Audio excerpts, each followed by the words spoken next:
Hey everybody, welcome back to Fake Nerds. I have a couple of short stories for you that are going to be broken out into shorts and also on the TikTok. So if you prefer consuming them that way, please be my guest. Go ahead and do that. But if you want to check out the full video, here we go. Don't expect a Dead Space 4 anytime soon. But that isn't for lack of trying, at least from the original creators of the game. In an interview with gaming YouTuber Dan Allen on his channel, Dan Allen Gaming, Glenn Schofield admitted that in the wake of the Callisto Protocol, a spiritual successor to Dead Space, underperforming, he pitched EA on a sequel to Dead Space 3 alongside Brett Robbins and Christopher Stone, but ultimately the pitch was rejected. Here's what Schofield had to say. We tried, actually, the three of us. Yeah. What do We you mean? tried Dead Space 4. You're kidding. Don't say that. All three of us sat there and watched it. Yeah, I mean, we're talking this year. Yeah. And what? They didn't budge. Well, we didn't go too deep. They just said, "No, we're not interested right now. We appreciate it, blah blah blah." And we know who to talk to, so we didn't go take it any further. And we respect their opinion. They know their numbers and what they have to ship and all that. So yeah, the industry's. If you're a fan of Dead Space, this is probably not the news you wanted to hear on Christmas of all days. But Christopher Stone did say, quote, "Maybe one day." So I guess, that's my gift to you, leaving the door slightly ajar for a new Dead Space game, at least from the people who made it. So what do you think? Have you played the Dead Space remake? What about the Callisto Protocol? Let me know your thoughts in the comments. If you're at all plugged into sports video games, you already know the release of College Football 25 was huge.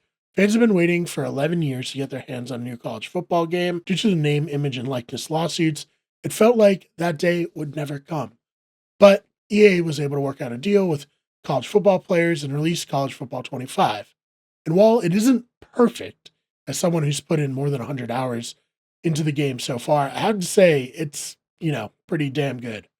It's also the highest selling sports video game of all time and in the top 50 of best-selling video games, period. This is all according to Circana and Matt Piscatella, who previously reported that it was the most successful sports video game by revenue back in October. And in his November press release, he confirmed it was the best-selling sports game. So, have you played College Football 25? What would you like to see in College Football 26? Personally, I know this is a bit of a niche ask, but in previous NCAA football games, they had a mini game called bowling, and it was very fun. So I'm hoping that comes back. And, maybe historic teams, though I know that can be difficult. Granted, they do have historic players in Ultimate Team. Anyways, let me know your thoughts in the comments. Finally, the public reputation of Helldivers 2 is always up and down. It's hard to keep track.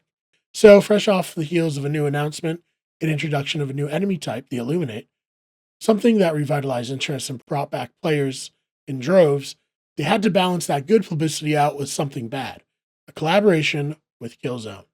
It's not the collaboration itself, but the cost to access it.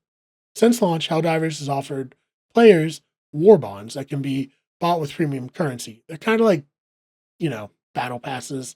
You don't need the war bonds, but if you purchase them, you can get access to new weapons and armor, among other things. These cost around $10, but the Killzone Collaboration was selling for $20, and you'd get less in this collaboration than you get in a normal war bond. Plus, they'll only be available for a limited time. Personally, I don't really think this is that big of a deal. It's a collaboration. It was obviously going to cost more money, as revenue would have to be split. Maybe it's because I don't really care about Killzone, so I don't feel like I'm missing out on much, but fans were very upset, and they let developers Arrowhead hear it. The studio has apologized, and we'll have to wait and see how collaborations will be handled going forward. But let me know, am I off base and not really caring that this collaboration was more expensive than a war bond? Also, are you still playing Helldivers 2? Did the introduction of the Illuminate bring you back to it? Let me know all your thoughts in the comments. Thanks so much for checking this out. Just wanted to get something out for Christmas. Hopefully the green on my sweater won't blend in to the green screen background. It probably will, but I tried. This is the most Christmassy sweater I had with the least amount of green. So, anyways, I'm Brian Marr. I'm a fake nerd, but this has been some real news. Thank you so much for checking it out, and we will see you in the next one.